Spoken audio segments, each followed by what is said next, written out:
ল'বলৈ আহিছিলোঁ।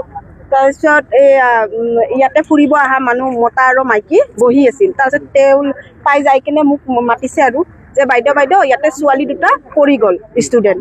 তাৰপিছত আপুনি যাই কিনে মাতি আনকচোন।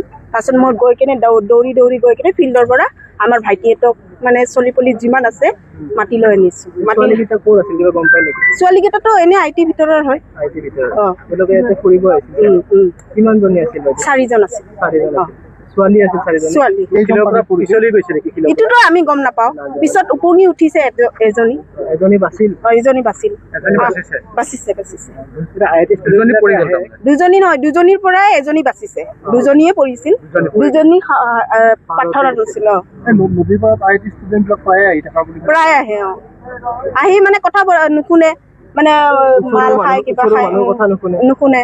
মানে ইয়াতে মানে শিলৰ ওচৰত পানীৰ ওচৰত নাযাব বুলি ক'লেও যায়, কথা নুশুনে। এতিয়া বহুতে আহি মানা কৰে, ইয়াৰে মানে মেইন গাৰ্জেনেও মানা কৰে আহি কেনে লোকেল মানা কৰে। আমাৰ ভাইটিয়েতো থাকে বহি, নাযাবি বুলি কয়, তেব যায় বাছ। আৰু ভাইটিয়েতো নাজানো, এইটো গম নাপাওঁ। আমাৰ এই বাইদেউজনী আছিলে ইয়াতে ওচৰতে বহি আছিল।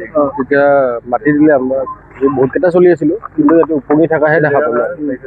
ফাৰ্ষ্টতে যোনজন ডুবি গৈছে সেইটো দেখা নাই আৰু মানে কিমানজনী মান আছিলে মই গম পাই নেকি? 4জনী আছিলে, কিন্তু 2জনী বোলে পানীত পৰিছে গম পালোঁ। কিন্তু এজন দেখা পালোঁ বহে, ইনষ্টিটিউটটো ওচৰতে আছে, সেইটো কাৰণে অলপ বহি কিনে যায় আৰু ইয়াতে দেখা পালোঁ। ইয়াতে বহুত চলি আছিলোঁ আমি, কিন্তু মই নামি কিনে গ'লোঁ আৰু নামি গৈ উঠাই আনিছে আৰু যিহেতু বাচিছে হস্পিটেলত লৈ গৈছে। হস্পিটেলত মানে ইয়াতে নোযোৱাৰ আগতে মানে পানী চানী ওলাই দিলে, বাচি গ'ল। বহুত আছে, ভয় লগা নাছিল আপোনাৰ? আৰু সৰুৰ পৰা গা ধুই আছোঁ আৰু ইয়াতে বহুত কাৰেণ্ট আছে। নদীৰ ওচৰৰে বাসিন্দা যিহেতু। নদীৰ ওচৰতে। আপোনাৰ নামটো? সুমন বড়ো।